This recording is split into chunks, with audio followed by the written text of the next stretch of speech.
بھلا یہ قرآن میں غور کیوں نہیں کرتے؟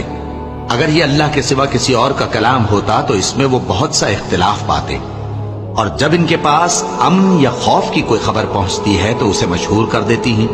حالانکہ اگر اس کو پیغمبر اور اپنے ذمہ داروں کے پاس پہنچاتے تو تحقیق کرنے والے اس کی تحقیق کر لیتے، اور اگر تم پر اللہ کا فضل اور اس کی مہربانی نہ ہوتی تو چند آدمیوں کے سوا تم سب شیطان کے پیرو ہو جاتے۔ سو اے پیغمبر، اللہ کی راہ میں لڑو، تم اپنے سوا کسی کے ذمہ دار نہیں ہو، اور مومنوں کو بھی ترغیب دو،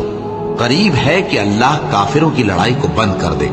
اور اللہ شدید ترین جنگ کرنے والا ہے اور سزا دینے کے لحاظ سے بھی بہت سخت ہے۔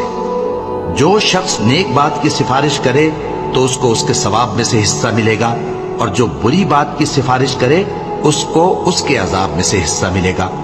اور اللہ ہر چیز پر قدرت رکھتا ہے۔